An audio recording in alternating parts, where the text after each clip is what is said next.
जय। आदिशक्ति जगत तारिणी मात की जय।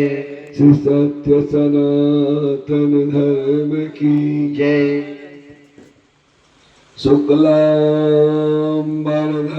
देवं शशिवर्णं चतुर्भुजं प्रसन्नवदनं ध्यायेत् सर्वविघ्नोपशान्तये अभिषिक्तार्थसिद्धयर्थं पूजितो सुरसुरैः सर्वविघ्नहरस्तस्मै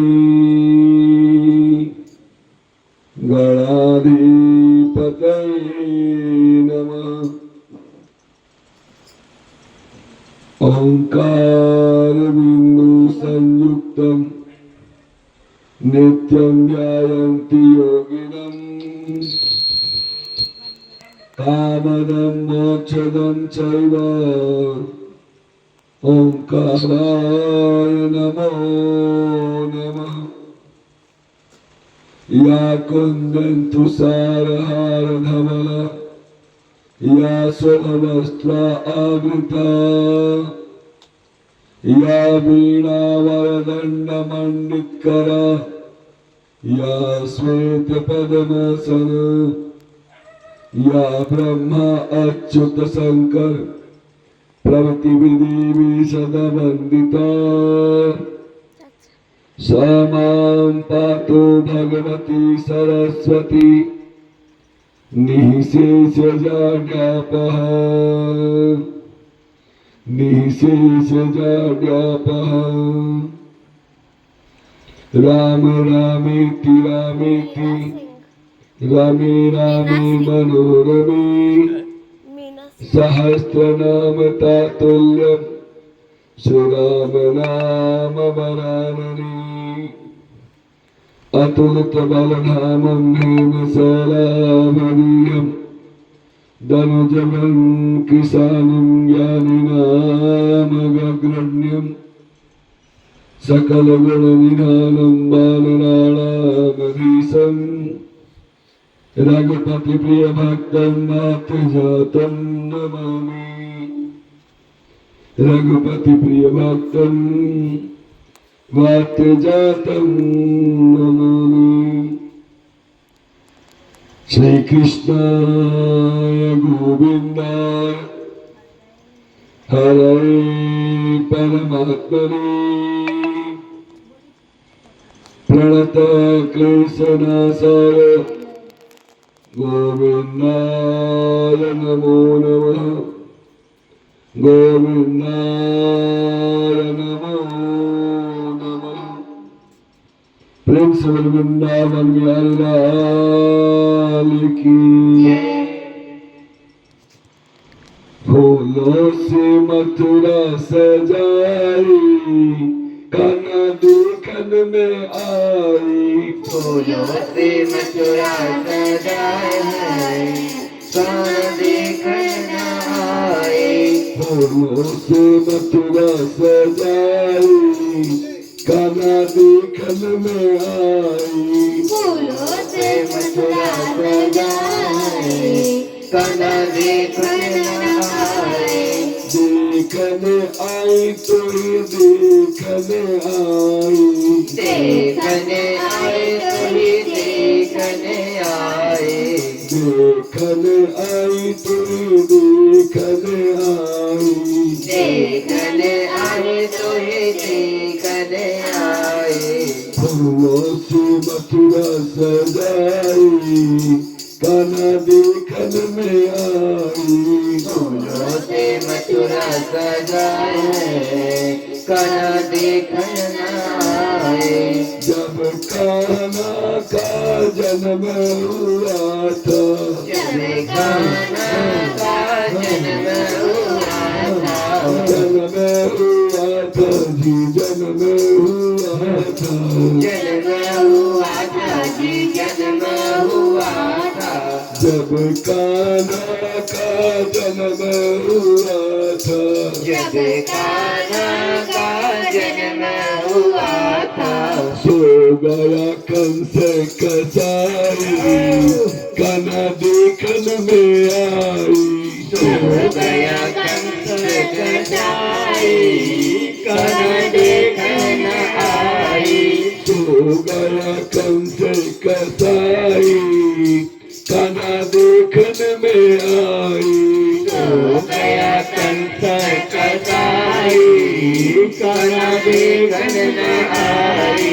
फूलों से मथुरा सजाई, कान्हा देखन में आई। फूलों से मथुरा सजाई, कान्हा देखन आई। जब कान्हा मेरा जेल से निकला, जब कान्हा मेरा जेल से निकला। जब कान्हा मेरा जेल से निकला। जब कान्हा मेरा जेल से निकला। जेल से निकला जी, जेल से निकला। जेल से निकला जी, जेल से निकला। जब कान्हा मेरा जेल से निकला। जब कान्हा मेरा जेल से निकला। गोरे घटा लहराई, कान्हा देखन में आई। गोरी घटा लहराई, कान्हा देखन आई। फूलों से मथुरा सजाई, कान्हा देखन में आई। फूलों से मथुरा सजाई, कान्हा देखन आई। जब कान्हा जमुना तट पहुँचा। जब कान्हा यमुना तट पहुँचा। यमुना तट पहुँचा, यमुना तट पहुँचा। यमुना तट पहुँचा, यमुना तट पहुँचा। जब कान्हा जमुना तट पहुँचा। जब कान्हा यमुना तट पहुँचा। लेती है जमुना बलाई, कान्हा देखन में आई। लेती है गंगा बलाई, कान्हा देखन आई। लेती है जमुना बलाई, कान्हा देखन में आई। लेती है यमुना बलाई, कान्हा देखन आई। फूलों से मथुरा सजाई, कान्हा देखन में आई। फूलों से मथुरा सजाई, कान्हा देखन आई। जब कान्हा गोकुल में पहुँचा। जब कान्हा गोकुल में पहुँचा। गोकुल में पहुँचा, गोकुल में पहुँचा। गोकुल में पहुँचा, गोकुल में पहुँचा। जब कान्हा गोकुल में पहुँचा। जब कान्हा गोकुल में पहुँचा। घर घर बजी है बधाई, कान्हा देखन में आई। घरे घरे बाजे बजाई, कान्हा देखन आई। फूलों से मथुरा सजाई, कान्हा देखन में आई। फूलों से मथुरा सजाई, कान्हा देखन आई। जब देवकी की लड़की बताई। जब देवकी की लड़की बताई। जब देवकी की लड़की बताई। जब देवकी की लड़की बताई। लड़की बताई जी, लड़की बताई। लड़की बताई जी, लड़की बताई। डर गया कंस कसाई, कान्हा देखन में आई। डर गया कंस कसाई, कान्हा देखन में आई। फूलों से मथुरा सजाई, कान्हा देखन में आई। फूलों से मथुरा सजाई, कान्हा देखन में आई। देखन देखने आई तो ही देखने आई, देखने आई तो ही देखने आई, देखने आई तो ही देखने आई, देखने आई तो ही देखने आई। फूलों से मथुरा सजाई, कान्हा देखने में आई, फूलों से मथुरा सजाई, कान्हा देखन में आई। प्रेम से वृंदावन बिहारी लाल की जय। आमदास्य बालस्य बहवो मृत्यु आभवन् अकस्माद् विप्रतिहम् अतीसां कृतपूर्वयतो वयम्। श्रीमद् भागवत की 10th स्कंध पूर्वार्ध की अंतर्गत सुखदेव जी महाराज ने राजा परीक्षित को भगवान श्री कृष्ण की बाल लीलाओं के बारे में बताया है। बाल लीलाओं के बारे में बताया भी है तो ऐसा बताया कि पूछिए मत। सुखदेव जी कहते हैं, हे राजन,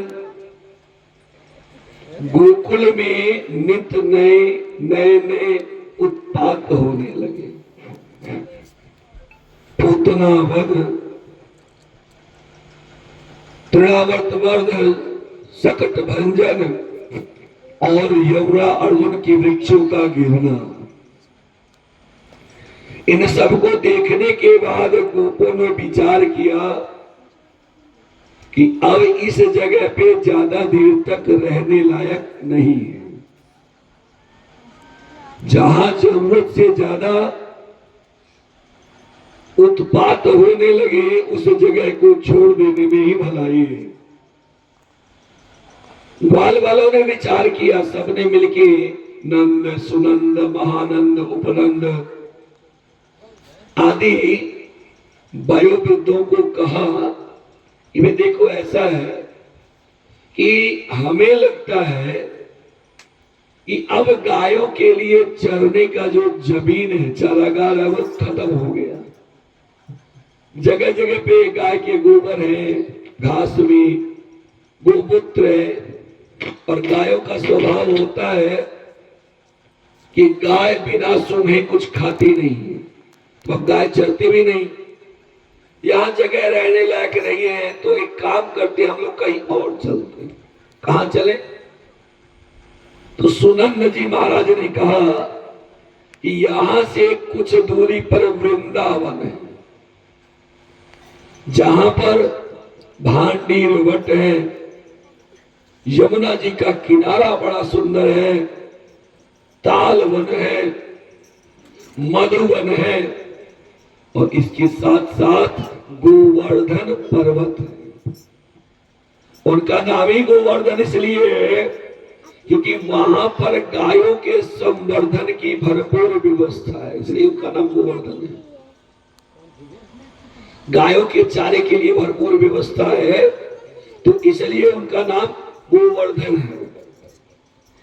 इस प्रकार से हम सब लोगों को अब वृंदावन चलना चाहिए। तो छोटे छोटे बच्चों को छकड़ों में बिठाया गया। छकड़ा समझते हैं ना? हाँ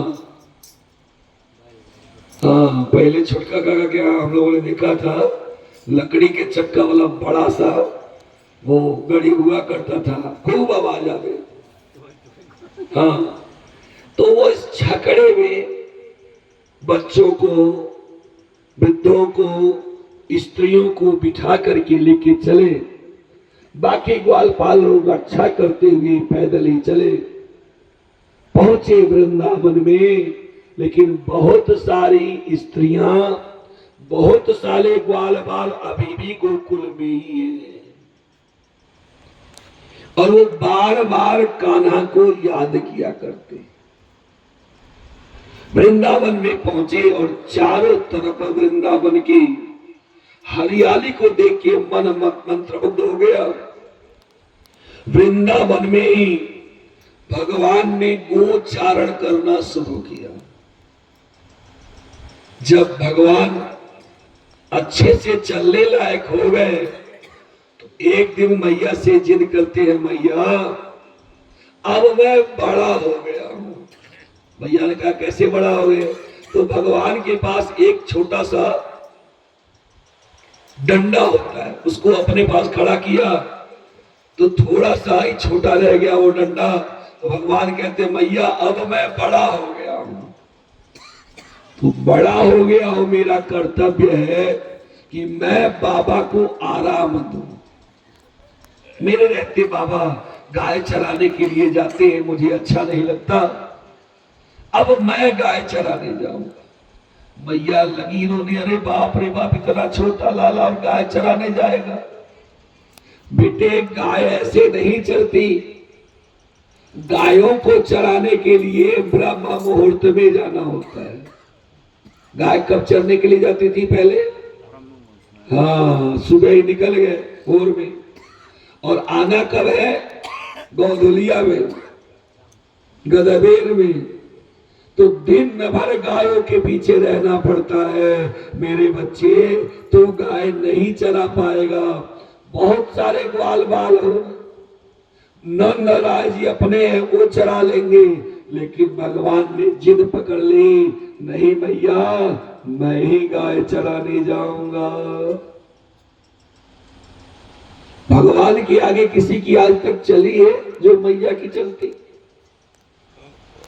मैया हार मान गई, कहा ठीक है, कल मैं सुंदर सुंदर जूते बनवा दूंगी तुम्हारे लिए, उसको पहन लेना और पहन करके तो गायों को चराने के लिए जाना, क्योंकि गाय चराने के लिए वन में जाना पड़ता है। वन में जो जाना पड़ता है, आज हम सबकी परीक्षा है। हाँ, आज हम सबकी परीक्षा है, हमारी विशेष है, क्योंकि हमारे ऊपर से पहले त्रिपाल हटता है। तो गाय को चराने के लिए वन में जाना पड़ता है। वन में कांटे होते हैं, कुसा होता है, पैर में चुभ जाएगा, तो इसलिए तू जूते पहन के सुंदर सुंदर चरण पादुकाएं बनवा दूंगी, पहन लेना और पहन के चले जाना। भगवान खूब खुश हो गए, लगे ताली बजाने, अरे वाह मैया, इसका मतलब जितनी गाय हैं सबके लिए चरण पादुकाएं बनेंगे। जब वो चरण पादुका पहनेंगे, वो जूते पहनेंगे, तो हम भी पहन लेंगे। मैया ने कहा, अरे बोले, अरे बाबरे, गैया कैसे चरण पादुका पहनेंगी? वो तो जनावर है। क्या है? जनावर है। भगवान ने सुना, अब उनका हंसना रुक गया। भगवान कहते हैं कि मैया तू गैया को जनावर कहे, जो गैया जन्म से लेते मरने तक हमारी सेवा करती हैं, हमें दूध देती हैं, उनके बछड़ों से हमारा कृषि कार्य होता है, वो जनावर है। मैया संसार में जनावर वह है जिसके अंदर प्रीत नहीं है। फिर लग रहा है पल्लिया हट गया है, डायरेक्ट पानी गिर रहा है ऊपर। पल्लिया हट गई, लगा जीवन तो डायरेक्ट कहा, भैया जिसके अंदर प्रीत नहीं है वह जनावर है। अरे जनावर तो वो होता है जो मनुष्य को मनुष्य न समझे, जो उपकार करने वाला का प्रत्युपकार न करे, वो जनावर होता है। गैया कैसे जनावर है? मेरी मैया गैया चरण पादुकाएं पहनेंगी तब तो मैं पहनूंगा, वो नहीं पहनेंगे तो मैं भी नहीं पहनूंगा। जैसे मेरी गैया माता जाएंगी वैसे मैं भी जाऊंगा। मैया ने कहा, मेरे बच्चे अब इतना कहां से चरण पादुका मैं लेके आऊंगी, तो एक काम करो, तुम ही भी ना चरण पादुका के जाओ। समझ में आ गया कि अब तुमको ही जाना है। उस दिन से पहली बार जब भगवान गाय को चराने के लिए जाते हैं तो कार्तिक शुक्ल पक्ष अष्टमी तिथि है, जिसको हम लोग बोलते हैं गोपाष्टमी। गोपाष्टमी उसी दिन से भगवान सबसे पहले गाय चराने के लिए गए। अब जब भगवान गाय चराने के लिए गए तो उनके जितने मित्र मंडली वाले हैं सब गाय चराने चले गए। तो मैया सवेरे सवेरे जो कुछ भी उपलब्ध होता चना चमेरा उसको दे देती। भगवान कृष्ण दिन न वनों में रहा करते हैं। वन में जाने से पहले भगवान को एक मुरली वाले मिले, जिन्होंने हंसी हंसी खेल खेल में मुरली दे दी। और वो मुरली क्या है? संसार को प्रेम रस देने वाली तान है। तो दिन भर भगवान गाय चराते, मुरली बजाते, सखाओं के साथ बाल लीलाएं करते। धीरे धीरे कुछ समय व्यतीत हुआ।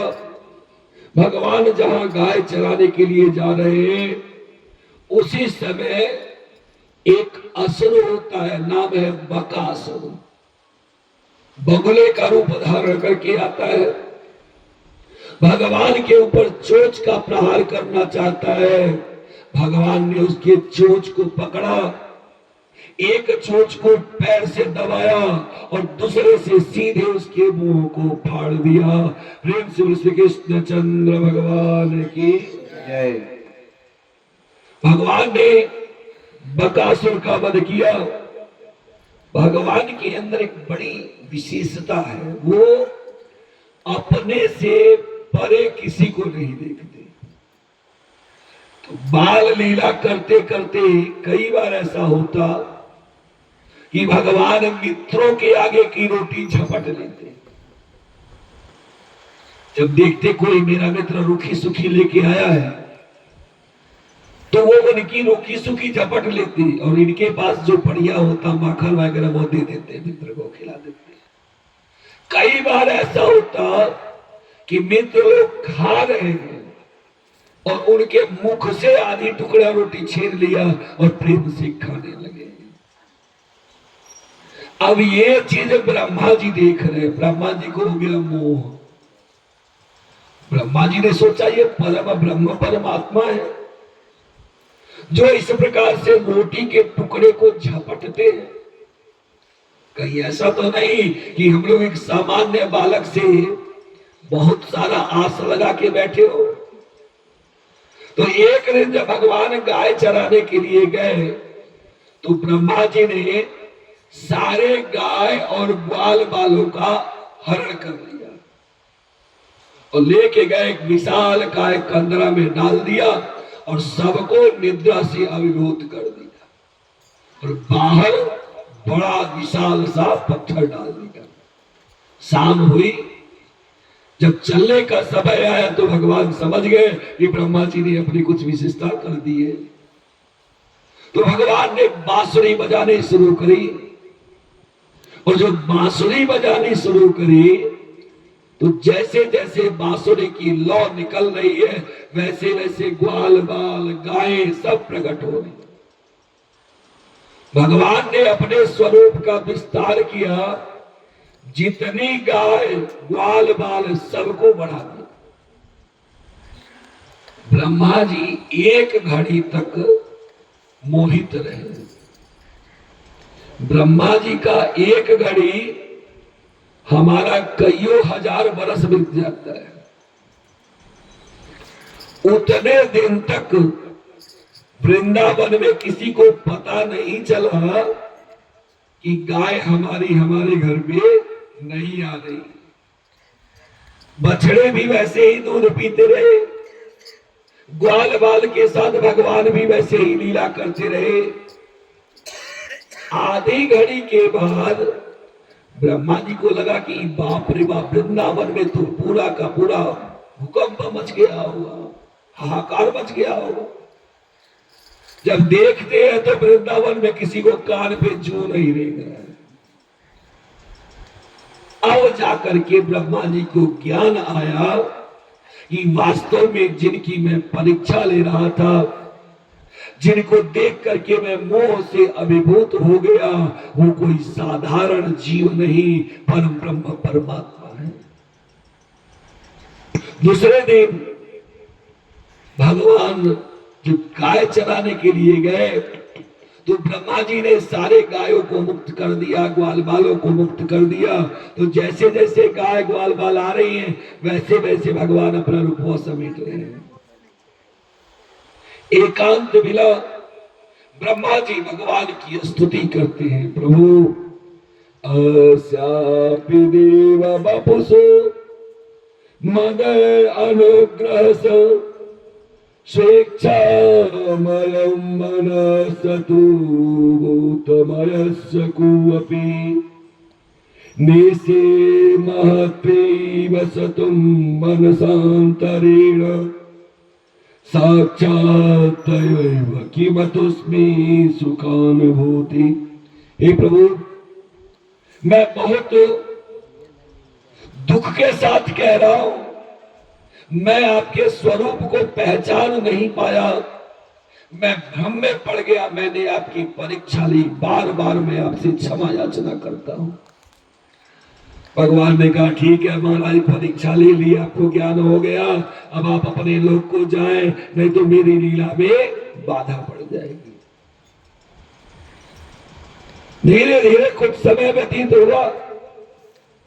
एक दिन सखाओं ने कहा कि मित्र, वास्तव में जो हम भोजन करते हैं उससे हमारा काम चलता नहीं है, घर में रुखी सुखी खाने को मिलता है, तो अगर आपकी कृपा हो जाए तो थोड़ा सखियों के हम माखन खाने को मिल जाए। क्योंकि मान लीजिए आपका नाम लेके आपको कोई माखन खिला भी दे तो हमें माखन कौन खिलाएगा।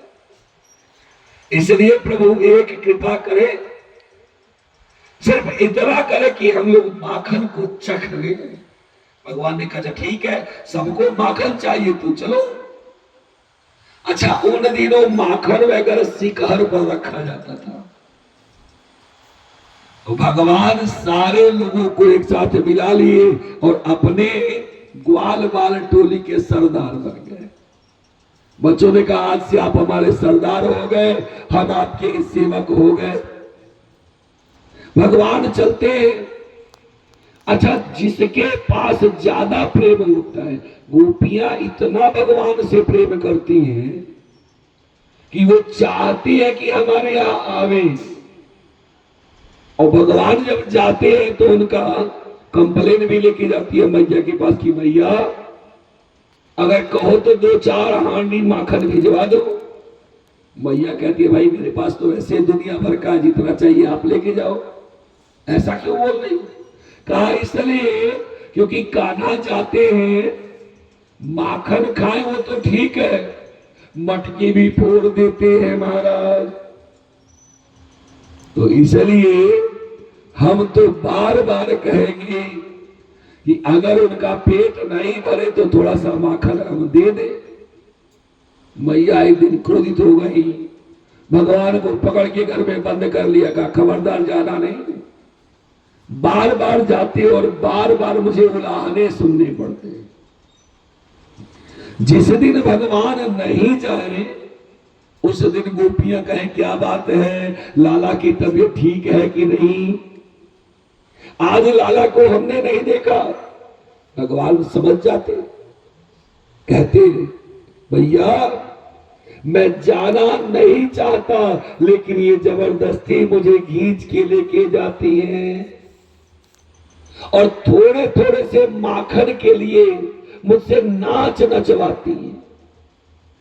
मैया मोरी मैं नहीं माखन खायो, ओ मैया मोरी मैं नहीं माखन खायो, तो मैया मन की अति भोरी, तू मैया मन की अति भोरी, इनके कहे पति आयो ओ मैया मोरी।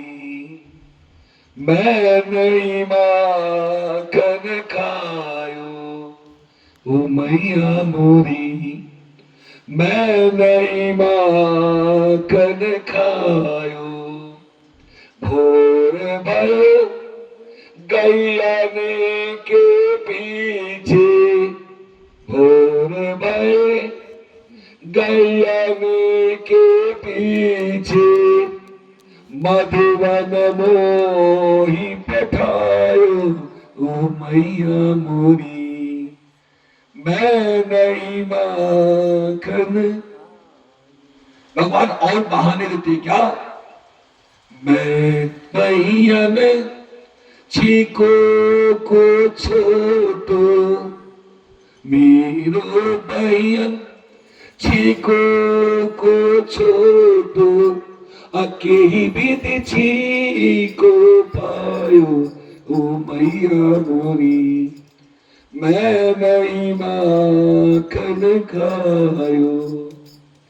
कहते हैं लास्ट में धमकी दिया, धमकी भी ऐसा दिया कि उसका जवाब नहीं। कहा मैया आज मैं समझ गया कि तो मुझे परायो जानती है, जानी परायो जायो। तब सूरदास जी कहते हैं जैसे मैया ने ये बात सुनी, भगवान को गोदी में उठा लिया। कहती है मेरे लाल तू माखन की चोरी नहीं करता, सर्वे मिथ्याभिशंसिना, सब झूठ बोल रही है, तू माखन की चोरी नहीं करता। बात बीत गई। एक दिन भगवान से सबने कहा कि महाराज आज फिर चलेंगे माखन खाने। भगवान कहते देखो तुम जाते हो जरूर, लेकिन सब लोग खा लेते हो और जब मेरा नंबर आता तो भाग जाते हो। मैं लटक जाता हूं ऐसे ही पकड़ के। तो अब की बार सखाओं ने कहा नहीं नहीं महाराज हम लोग रहेंगे। अच्छा भगवान जहां गए, जिस घर में जाते, वैसे तो रहता अंधेरा, लेकिन जैसे भगवान पहुंचते अपने आप घर में प्रकाश हो जाता। क्यों? अगर चंद्रमा के अंदर 16 कलाएं हैं तो भगवान श्री कृष्ण के अंदर 64 कला है। कितना है? 64 कला। इनसे चंद्रमा से भी 4 गुना है। अब जिसके पास 16 कला उसका चांदनी ना होता है, तो विचार करिए जिसमें 64 कला होगा उनका प्रकाश कैसा होगा, उनकी प्रभा कैसी होगी। तो भगवान जहां जाते, जिस घर में जाते, प्रकाश हो जाता, छीका दिख जाता। अच्छा अब की बार जिस घर में गए वहां पे घंटी रखा है, शंख रखा हुआ है। तो भगवान जैसे पहुंचे घंटी और शंख दोनों देखा, बड़े खुश हो गए, आज मेरे प्रभु आए हैं, भोग लगाएंगे। भगवान ने कहा भाई मेरे सब शोर करे तो करे, आप लोग मत बजना, नहीं तो गलती से अगर आप लोग बज गए तो मैं पकड़ा जाऊंगा। तो घंटी ने कहा ठीक है हम भी नहीं बजेंगे, और शंख ने कहा हम भी नहीं बजेंगे। अब भगवान चढ़ गए एक के ऊपर एक, एक के ऊपर एक करके। सबसे ऊपर भगवान चढ़े और बड़े प्रेम से छीके से माखन निकाल के दिए जा रहे हैं, और सारे सखा पेट भर के खाते जा रहे हैं। सखाओं ने जब पेट भर के खा लिया, सखा भी जीव ही है ना, जीव की प्रवृत्ति है, मेरा काम बन गया, मेरा काम है बनता तो भाड़ में जाए। हाँ पहले हम लोग कोटा में जाते थे तेल चीनी के लिए, तो जिसको ज्यादा लेना होता था, चाहे पहले लेना होता तो झगड़ा कर देता था। खूब हल्ला करेगा, झगड़ा वगड़ा करेंगे, तो डीलर समझ जाता था इनको रोकना बड़ा खतरनाक है, तो उनको पहले जितना चाहिए चीनी तेल दे दिया। अच्छा दे दिया तो चुप हो गए, लेके चले आए, बाकी लोग अपना मुंह बनाते पड़े थे। तो यही जीव की प्रवृत्ति है। अब सारे सखाओं का जब पेट भर गया तो भगवान ने पूछा, भाई पेट भर गया सबका? कहा बिल्कुल भर गया। अब भगवान ने जैसे माखन निकाला और मुख में डाला और तब तक घंटे भी बजने लगी, शंख भी आवाज किया, सारी की सारी गोपियां आ गई पकड़ ली। गोपियां आई तो सब भाग गए। अब भगवान वैसे शिकार पकड़ के लटक रहे हैं। गोपियों ने पकड़ लिया, अरे महाराज आज पकड़े गए हो, रोज रोज भाग जाते थे, आज पकड़े गए हो, चलो आज मैया से शिकायत करेंगे। आज का किसी ने कहा कि क्या करें, लेके चले? कहा लेके चलो, क्योंकि तब मैया को विश्वास होगा कि ये चोरी करते। ब्रजी वसंतम नवनीत चौरम व्रजांगनानाम वसनैक चौरम अनेक जन्म संचित पाप चौरम चौराग्रगण्यम पुरुषम नमामि। जब भगवान को पकड़ा है तो भगवान बड़े शिकायत भरी दृष्टि से घंटी और शंख दोनों को देख रहे हैं। महाराज पहले कहा था बजना नहीं, काहे को बजे? घंटी शंख दोनों ने कहा मेरे प्रभु क्या बतावे। जब आप आए आपने बोला, हमने अपने ऊपर बड़ी जबत की कि ठीक है नहीं बजेंगे। आपने सखाओं को भोजन दिया, हमने अपने ऊपर बर्दाश्त किया नहीं बजेंगे। लेकिन जब आप भोजन करने लगे तो हम समझ गए पूरा ब्रह्मांड भोजन कर रहा है। 2-4 लोग भोजन नहीं कर रहे हो तो कोई बात नहीं, मत बजो। लेकिन जहां पूरा ब्रह्मांड भोजन कर रहा है, हमारे प्रभु भोजन कर रहे हैं, तो कैसे हम चुप रहते? हमारे मन का उत्साह रुका नहीं और हम बजना शुरू कर दिए। भगवान ने कहा ठीक है किए, लेकिन अब तो मैं पकड़ा गया, मैया के पास जाऊंगा, मैया की बड़ी हेठी होगी। लेकिन भगवान है, भगवान का एक नाम है नटवर। क्या नाम है? नटवर। माखन चोर नंद किशोर मनमोहन घन श्याम रे। माखन मोर नंद किशोर माखन चोर नंद किशोर मनमोहन घन श्याम रे। माखन चोर नंद किशोर मनमोहन घन श्याम रे। कितने तेरे रूप रे, कितने तेरे नाम रे। कितने तेरे रूप रे, कितने तेरे नाम रे। माखन चोर नंद किशोर मनमोहन घन श्याम रे। माखन चोर नंद किशोर कितने तेरे नाम रे। माखन चोर नंद किशोर मनमोहन घन श्याम रे। माखन चोर नंद किशोर मनमोहन घन श्याम रे। कितने तेरे रूप रे, कितने तेरे नाम रे। कितने तेरे रूप है, कितने तेरे नाम रे। कितने तेरे रूप रे, कितने तेरे नाम रे। कितने तेरे रूप रे, कितने तेरे नाम रे। देवकी माँ ने जन्म दिया, मैया यशोदा में पाला। देवकी माँ ने जन्म दिया, मैया यशोदा में पाला। तो गोकुल का ग्वाला वृंदावन गया बंसरी वाला। तो गोकुल का ग्वाला तू गोकुल का ग्वाला बन गया बंसरी वाला तू गोकुल का बाला बन गया बंसरी वाला बन गया बंसरी वाला बन गया बंसरी वाला बन गया बंसरी वाला बन गया बंसरी वाला आज तेरी बंसी फिर बाजी मेरे मन के धाम रे आज तेरी बंसी फिर बाजी मेरे मन के धाम रे कितनी तेरी रूप रे कितनी तेरी नाम रे कितने तेरे रूप रे कितने तेरे नाम रे माखन चोर नंद किशोर मनमोहन घन श्याम रे माखन चोर नंद किशोर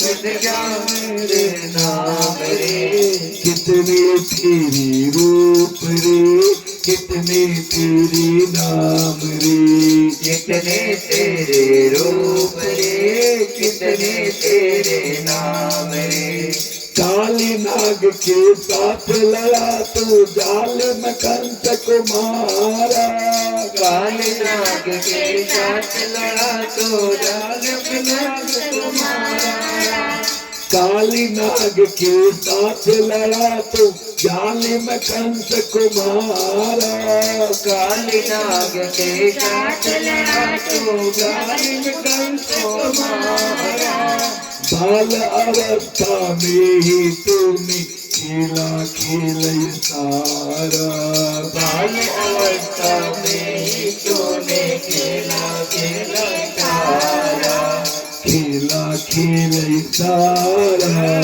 खेला खेल सारा खेला खेला सारा खेला खेला सारा तेरा बचपन तेरा जीवन जैसे एक संग्राम रे तेरा बचपन तेरा जीवन जैसा एक संग्राम रे कितनी तेरी रूप रे कितनी तेरी नाम रे कितने तेरे रूप रे कितने तेरे नाम रे माखन चोर नंद किशोर मनमोहन घन श्याम रे माखन चोर नंद किशोर कितने तेरे नाम रे कितने तेरी रूप रे कितने तेरी नाम रे कितने तेरे रूप रे कितने तेरे नाम रे तूने सबका चैन चुराया ओ चित चोर कन्हैया तूने सबका चैन चुराया वो चित चोर कन्हैया ओ चित चोर कन्हैया ओ चित चोर कन्हैया ओ चित चोर कन्हैया ओ चित चोर कन्हैया तूने सबका चैन चुराया ओ चित चोर कन्हैया तूने सबका चैन चुराया वो चित चोर कन्हैया जाने कब घर आए देखी राह जसोदा मैया जाने कब घर आए जगल मैया देखी राह जसोदा मैया देखी राह जसोदा मैया देखे राज मैया देखे राज मैया व्याकुल राधा ढूंढे श्याम नहीं आया मेरा श्याम रे व्याकुल राजा ढूंढे श्याम नहीं आया मेरा श्याम रे व्याकुल राधा ढूंढे श्याम नहीं आया मेरा श्याम रे व्याकुल राजा ढूंढे श्याम नहीं आया मेरा श्याम रे कितनी तेरी रूप रे कितनी तेरी नाम रे कितने तेरे रूप रे कितने तेरे नाम रे माखन चोर नंद किशोर मनमोहन घनश्याम रे। माखन चोर नंद किशोर तेरे नाम रे। कितने तेरी रूप रे, कितने तेरे नाम रे। कितने तेरे रूप रे, कितने तेरे नाम रे। प्रेम से बोल वृंदावन बिहारी लाल की। अब जब भगवान को पकड़ के हाथ, भगवान का हाथ पकड़ के जब गोपियां चली तो भगवान समझ गए कि मेरी मैया की हेठी हो जाएगी। गोपियां जोर जोर से आवाज लगा रही है, यो मैया अरे बाहर तो निकलो, देखो हम लाला को लेके आए हैं। मैया सोच रही है आज इनकी आवाज बड़ी तेज है, कहीं सही तो नहीं, वास्तव मेरे बच्चे ने चोरी हुआ और वास्तव में ये पकड़ के लाई हो, क्योंकि आवाज बड़ी तेज है। मैया निकली। अब तक मैया निकली तो गोपियों ने कहा देखो मैया, हम रोज कहा करती थी कि तेरा लाला चोरी करता, तेरा लाला चोरी करता, तू मानती नहीं थी, आज हाथ पकड़ के लेके आई। मैया ने कहा अरे ओ बावरी, जरा देख तो सही तू पकड़ के किसको लाई है। लाला को कहे ठीक है, देख तो सही तू पकड़ के किसको लाई है। तो जब सखी ने देखा तो अपने पति का ही हाथ पकड़ के घसीटते लेके आ रही। कहा कि बता तो सही तूने पकड़ा किसको है, तुझे लाला ही दिखाई पड़े है। और तब तक भगवान अंदर से मस्त माखन खाते हुए निकले, मैया देखो मैं रोज कहता था ना ये मेरा नाम लाती है खाली, बताओ सही, मैं तो घर में माखन खा रहा था, वजह से ये लोग मेरा नाम ले रहे, ऐसे ही माखन दिखा दिखा के ललचाती है और मुझे नाच नचवाती है। मैया कहती अरे कहने दो, ये सब झूठ ही है, मेरा लाला माखन की चोरी नहीं करता, मत जाना तो किसी के यहाँ। भगवान ने कहा अच्छा नहीं जाओगे। फिर 2-4 दिन बीता, फिर वो भी अरे क्या बात है, लाला दिखाई नहीं देता, लाला की तबीयत तो ठीक है। अरे तबीयत तो ठीक है, तू बार बार लेके जो चली आती। इस प्रकार से भगवान कई सारी लीलाओं को करते जाते हैं। वन में गोचारण करते हुए धेनुकासुर का अंत किया। एक समय की बात है, हालांकि माखन चोरी की जो कथा है वो भागवत जी में नहीं है, मैं आपको स्पष्ट बता दूं। इसलिए कहीं कहीं पे आता है कि भगवान के दिल से संत कहते हैं कि कब देखो तूने माखन चोरी कर रहा, कि मैं माखन चोरी कर रहा था कब देखा। तो वो संतों के भाव हैं, कथाएं हैं, बहुत सारी आती है, कई सारे ग्रंथों में है, तो लोग बता देते हैं, मैंने भी बता दिया। भागवत जी में माखन चोरी की कथा नहीं है।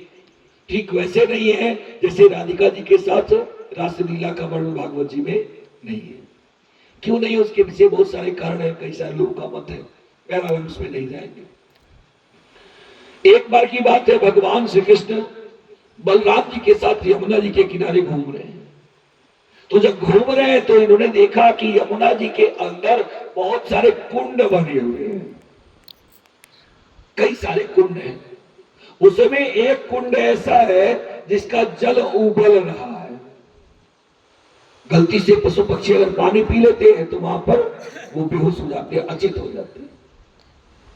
भगवान ने इस चीज को देखा और देखने के बाद कहा बलराम जी से आखिर दाऊद बात क्या है, ये क्या चीज है। तो दाऊद ने कहा कि ये काली दह है, इसके अंदर कालिया नाग रहता है और उसके पास इतना जहर है कि जहर के कारण वो जल उबलता रहता है। कोई भी उस जल को पी ले तो मूर्छित हो जाता है। विशाल का व्यक्ति मूर्छित हो जाएगा, विशाल का जीव मूर्छित हो जाएगा, साधारण व्यक्ति है तब तो ऊपर लोग सिधार जाए। भगवान ने कहा अच्छा उसकी व्यवस्था करनी चाहिए। करते सब कुछ भगवान है, लेकिन अपने ऊपर इल्जाम नहीं लेते, सब हमारे ऊपर थोप देते हैं। करही करावही भंजई सोई, उमा राम गति लखान कोई। करने वाला कोई और है, कराने वाला कोई और है। निमित्त आपको बना देते हैं, इनको बना देते हैं, इनको बना देते हैं। जब मेरा भला करना होगा ना तो आपको निमित्त बना देंगे, आपको खड़ा कर देंगे, आपको खड़ा कर देंगे। भाई तो अच्छा करो। आप चाहे कितना क्रोध में रहो, कितना भी गुस्से में रहो, लेकिन उस समय ऐसी बुद्धि आपकी पिघल जाएगी कि आप कहेंगे जाने दो, भलाई कर ही देते बाद में जो हो। तो भगवान ने एक लीला की रचना करी। कैसी लीला? भगवान मित्रों के साथ कहते हैं कि चलो आज गेंद खेलते हैं। तो पहले के जमाने में गेंद कैसा होता था मालूम है ना? घर के जितने फटे पुराने कपड़े होते थे ना, उन सबको लपेट लपेट के और वो गोला बनाया जाता था। अच्छा, कई सारे कपड़े लपेटे जाते, उसमें सादे भी रहते, रंगीन भी रहते, तो बड़ा चितकबरा गेंद लगता था। वो गेंद किसका था? तो मधुमंगल का था। श्याम सुंदर आए, सब लोग आए, खेलने शुरू किए। तो उस समय एक लंबे पतले से बालक होते हैं, नाम है श्रीदाम, है ब्राह्मण बालक, लेकिन भगवान को अपना स्वामी मानते हैं और इतना परम मित्र है, साथ में खेलते हैं। सुदामा नहीं, श्रीदाम। अब चूंकि वो बराबर से खेल नहीं पाते, थोड़े से सीधे हैं, तो बच्चे उनको साथ में खिलाना नहीं चाहते। तो श्रीदाम रोते हुए कहा, ऐसा है कान्हा, मुझे ये लोग नहीं खिला रहे हैं। भगवान ने कहा क्या बात है भाई, इसको भी खिलाओ, ये भी हमारा मित्र है। कहा नहीं नहीं, ये गेंद पकड़ नहीं पाता अच्छे से, तो इसलिए इसको खिलाते नहीं हम लोग। कहा भगवान ने अगर ये नहीं खेलेगा तो मैं भी नहीं खेलूंगा। अब साथ में हो गए, खेलने लगे। जानबूझ करके श्रीदाम को यमुना जी के किनारे पे खड़ा कर दिया, काली नदी के किनारे पे। अब गेंद फेंक रहे, भगवान ने थोड़ा तेज गेंद फेंका। अच्छा, भगवान जिसको फेंक देंगे उसको कोई रोक पाएगा? श्रीराम बेचारे काहे को रोक पाए? तो सीधे गेंद चली गई काली नदी में। अब वो मधुमंगल ने हाथ पांव पटकना शुरू किया, मुझे तो मेरी गेंद चाहिए, मुझे तो मेरी गेंद चाहिए। भगवान ने कहा भाई कैसे जाऊं, देखो वो जल खौल रहा है। वहां जाने के लिए मना किया है लोगों ने। मधुमंगल कहते वो सब मुझे कुछ नहीं पता, मेरी मैया मुझे बहुत मारेंगी, मुझे वही गेंद चाहिए। भगवान कहते अच्छा ठीक है, गेंद चाहिए, चिंता मत करो, मैं मैया से कह के उससे सुंदर गेंद दिलवा दूंगा। कहा नहीं, मुझे तो मेरी गेंद ही चाहिए। भगवान ने कहा ठीक है, जब नहीं मानते हो तो मैं जा रहा। अब भगवान कदम के सबसे ऊंचे टहनी पे चढ़े, मोर पंख को व्यवस्थित किया, कमर के उपवस्त्र को कसा, मुरली कमर में खोसी और सीधे ऊपर से छलांग मारते हैं। पहुंचे यमुना जी में, काली नदी में। अंदर गए तो नाग पत्नियों देखा कि इतना सुंदर सलोना सा सुकुमार सा। अरे अभागे, तू यहां कैसे चला आया? आया तो बचा कैसे है ये तो बता।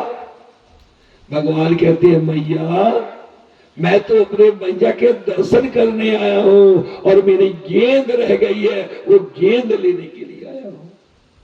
अरे अभागे, यहां हाथी गिरे तो भस्म हो जाए, गेंद भला मिलेगी? तो जीवित ही इसलिए है क्योंकि नागराज सो रहे हैं, तो इनके विष का प्रभाव थोड़ा कम हो गया है।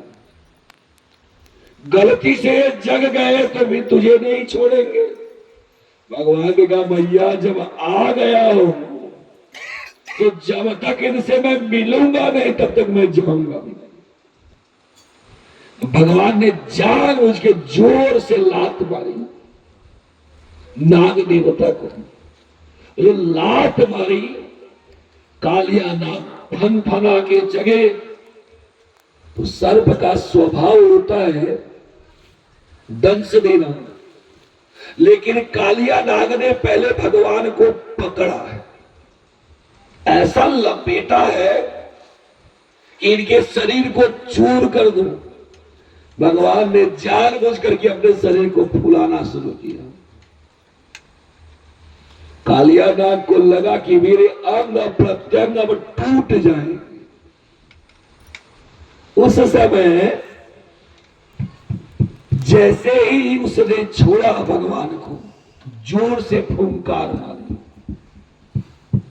अच्छा, एक तो भगवान वैसे सांवले हैं, ऊपर से जो फुंकार मारी वो और सांवले हो गए।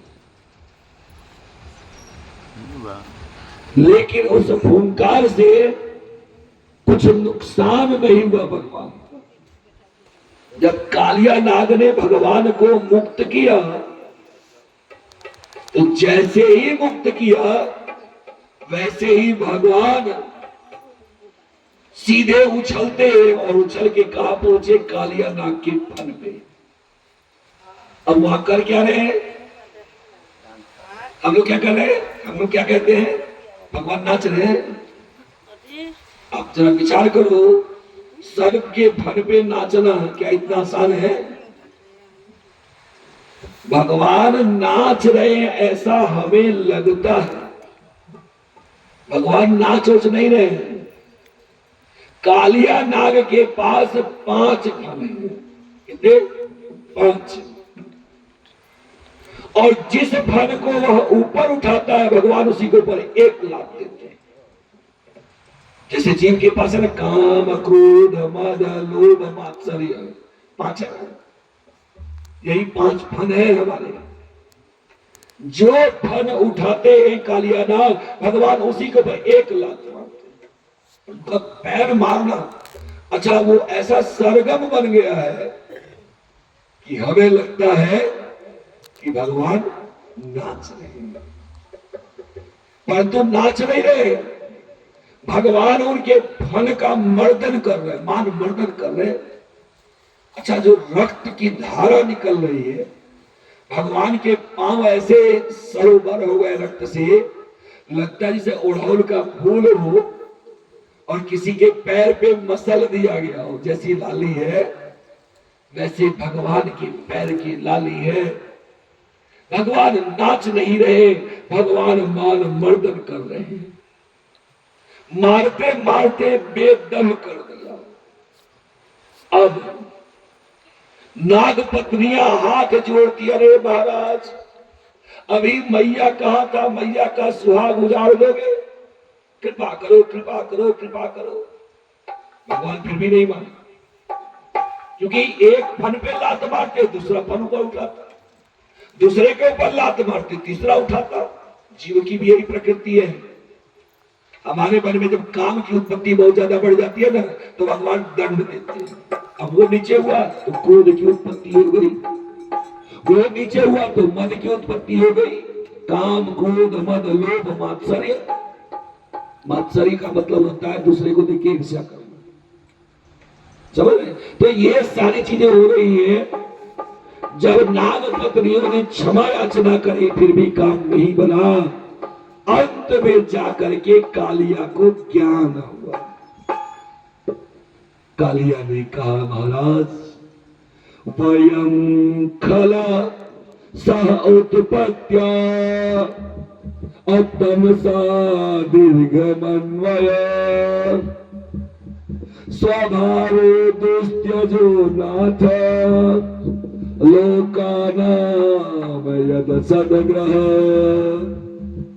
अरे महाराज, हम लोग कौन है? वयम मतलब हम लोग कौन है? खल है। क्या है? एक तो हम खल है, ऊपर से तामसी प्रवृत्ति हमारी है। क्रोध हमेशा मन में रहता है, और क्रोध थोड़ा नहीं रहता, दीर्घमन्वय लंबा समय तक रहता है। स्वभाव दुस्त्यजो नाथ। अब जैसे सर्प अपना स्वभाव नहीं छोड़ता, बिच्छू अपना स्वभाव नहीं छोड़ता, दुष्ट अपना स्वभाव नहीं छोड़ता, उसी प्रकार से हम भी अपना स्वभाव नहीं छोड़ सकते। महाराज बड़ी गलती हो गई। वयम च तत्र भगवन् सर्पा जातुर्मन्वय अकथम त्यज्य आत्मतस्पन् माया दुष्टजा मोहिता स्वयं। महाराज एक तो हम है सर्प। क्या है? सर्प। सर्प का मतलब क्या होता है? ये तो सब जानते हैं। यहां सर्प का मतलब होता है जल्दी चलने वाला। सर्प का अर्थ होता है जल्दी चलने वाला, इसीलिए उनका नाम सर्प है। अगस्त मुनि को जब नहुस ने कहा सर्प सर्प गच्छति, तो उन्होंने पालकी पटक दिया का सर्प भवा जा, जब कहा जल्दी जल्दी चलो, इंद्राणी से मिलने जाना है। तो अगस्त मुनि ने पालकी पटक दिया और कहा जा सर्पे हो जा, तो वह अजगर बने।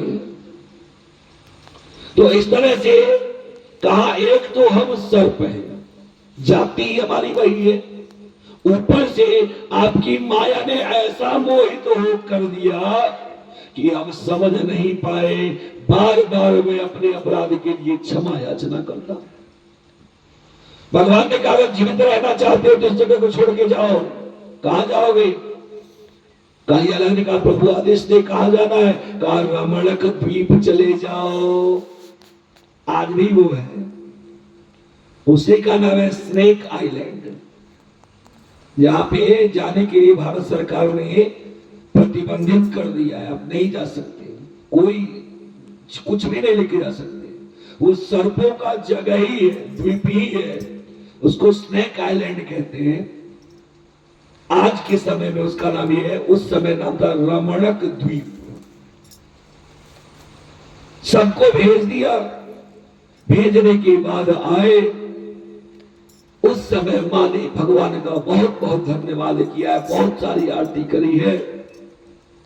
सुखदेव जी कथा सुना रहे, राजा परीक्षित ने कहा बाबा एक बात समझ में नहीं आती, थोड़ा शंका है मन में। एक बात बताइए, कालिया नाग तो जल में रहने वाला था नहीं, तो ये जल में क्यों आ गया, क्यों यहां रहने लगा? सुखदेव जी ने कहा कि पूर्व काल में महर्षि कश्यप की 13 पत्नियों में से एक का नाम है कद्रो और दूसरे का नाम है विनीता। कद्रो और विनीता दोनों ने महर्षि कश्यप की खूब सेवा करी। तो कश्यप जी प्रसन्न हो गए, कद्रो से पूछा क्या चाहिए? कहा महाराज मेरे पास इतना संतान हो जाए, इतना संतान हो जाए, इस संसार में खाली हमारे बच्चे ही दिखाई पड़े और किसी के दिखाई न पड़े। कश्यप जी ने कहा वो तो हो जाएगा, लेकिन याद रखो जिसकी संख्या बहुत ज्यादा होती है वो दंड हो जाता है, विषैला हो जाता है, जहरीला हो जाता है, अभिमान भर जाता है। और ऐसे समय की अंतिम गति भी बड़ी खतरनाक हो जाती है। कद्रो ने कहा कुछ भी हो जाए लेकिन वो चाहिए तो ढेर सारा संतान। महर्षि कश्यप ने आशीर्वाद दिया और कद्रो ने नागों को जन्म दिया। 1 नहीं, 2 नहीं, 3 नहीं, 4 नहीं, 5, 6, 7, 8, 9 कुल नाग है।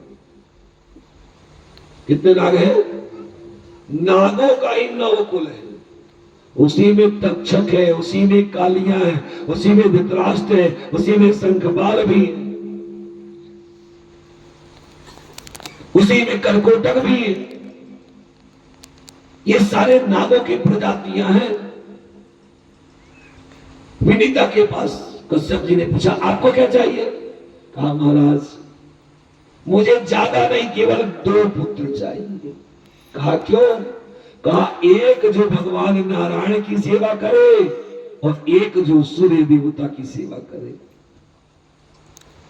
संसार में संतान हो तो ऐसी संतान हो जो धर्मात्मा हो, भगवान की सेवा करे, समाज की सेवा करे, तब तो संतान का कोई मतलब है, वो दीर्घायु होंगी। लेकिन जो संतान संसार को कष्ट देने वाली है, चाहे उनके लिए कितना भी आप मृत्युंजय मंत्र पढ़ दीजिए, लेकिन उनकी उम्र कभी होने वाली है। तो दो संतान को जन्म दिया। बड़े का नाम है गरुड़ जी महाराज, जिन्होंने भगवान श्री नारायण की सेवा करी है, और दूसरे का नाम है अरुण जी महाराज, जो सूर्य के सारथी बने। इसीलिए पहले अरुणोदय होता है, बाद में सूर्योदय होता है। पहले कौन निकलेगा? अरुण। तो अरुणोदय होता है, उसके बाद सूर्योदय होता है। अब कद्रू और विनीता, यद्यपि दोनों सगी बहनें हैं, देखिए लेकिन कितना द्वेष भरा है। कद्रू हमेशा चाहती है कि मेरी बहन मेरे दासी बन जाए, मेरे नीचे रहे, और विनीता के मन में इस प्रकार का कोई विचार नहीं है, बड़ा सद्भाव है, और सबको एक समान समझती है, अपनी बहन का भी आदर करती है। एक बार कद्रू और विनीता दोनों ने शर्त लगा ली। अब ध्यान से शर्त सुनिएगा। कद्रू ने विनीता से पूछा कि बताओ बहन, सूर्य का रंग कैसा है, उनके घोड़े का रंग कैसा है, उनके रथ का रंग कैसा है? तो विनीता ने कहा, मैं जहां तक जानती हूं, सूर्य का रंग भी सफेद है, घोड़े का रंग भी सफेद है, रथ का रंग भी सफेद है। और कद्रू कहती है, नहीं नहीं, तुम यही गलत हो, सूर्य का रंग भी काला है, घोड़े का रंग भी काला है, और रथ का रंग भी काला है। अच्छा आप जरा सोच के बताइए, सूर्य सफेद होते हैं कि काले?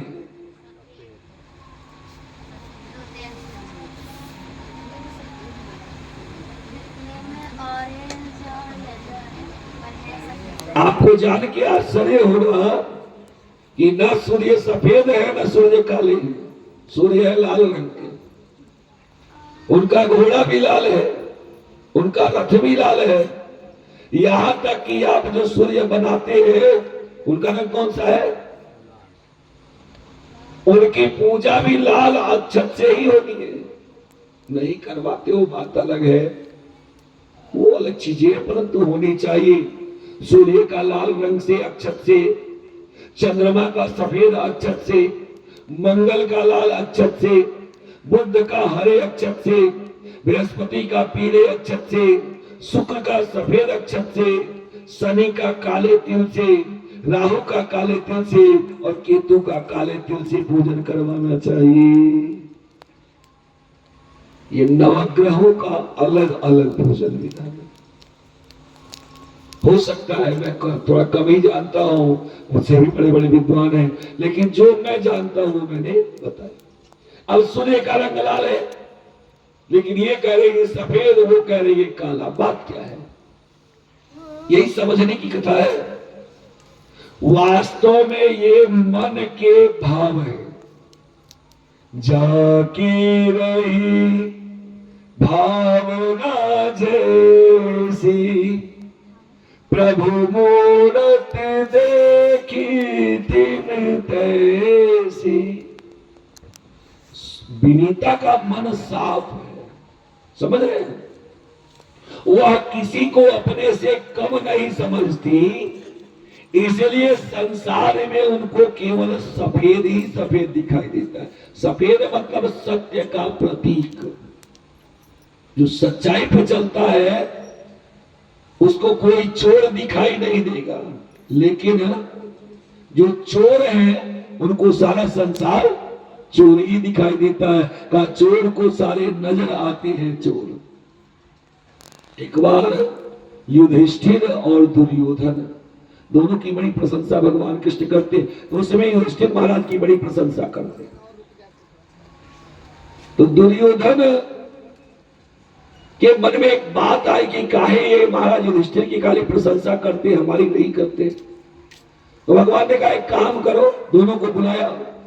युधिष्ठिर को कहा कि जाके आप 5 संसार के सबसे बेकार आदमी खोज के लाइए, और दुर्योधन को कहा जाओ संसार में 5 सबसे अच्छे आदमी को खोज के लाओ।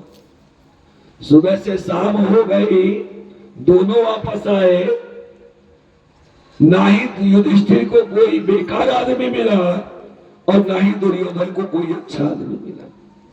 तो क्या संसार में ना अच्छे लोग हैं ना बुरे लोग हैं? देखने का नजरिया है। कद्रू के मन में कालिमा है, वह दूसरे को दबा के रखना चाहती है, इसलिए उसे सूर्य भी काले दिखाई देते हैं। और विनीता का मन साफ है, सच्चाई पे चलती है, इसलिए सूर्य का रंग उनको सफेद दिखाई देता है। बात इतनी। शर्त हो गई, परीक्षा ली जाएगी। कद्रू ने कहा अगर सूर्य का रंग काला हो गया तो तुम्हें मेरी दासी बनना पड़ेगा। विनीता ने कहा ठीक है। अब दूसरे दिन जब शर्त रखी गई है कि परात में पानी रखिए, परीक्षा करेंगे, उस समय बड़े उदास होके बैठी है कद्रू। सारे नाग लोग आए। कद्रू ने नागों से कहा कि एक काम करो बेटे, तुम सब लोग मिलकर के सूर्य को लपेट लो, और जब सूर्य को लपेट लोगे तो सूर्य का रंग काला हो जाए, क्योंकि तुम्हारा रंग काला है ना। तो काले रंग के हो जाएंगे, मेरी जीत हो जाएगी। सारे नागों ने हाथ खड़ा कर दिया। माता का धर्म है कि पुत्र को धर्म के रास्ते पे चला दे, और अगर माता पाप के रास्ते पे धर्म पुत्र को चला रही है तो पुत्र को हाथ जोड़ के क्षमा मांग लेनी चाहिए। हम आपका साथ नहीं देंगे। कद्रू ने श्राप दिया, साथ नहीं दोगे तो मैं श्राप देती हूं, जन्मे जय के यज्ञ में तुम सब लोग जल के मर जाओगे। कालिया नाग ने कहा कि नहीं नहीं मां, मैं साथ दूंगा, मैं लपेटूंगा सूर्य को। जब समय आया शर्त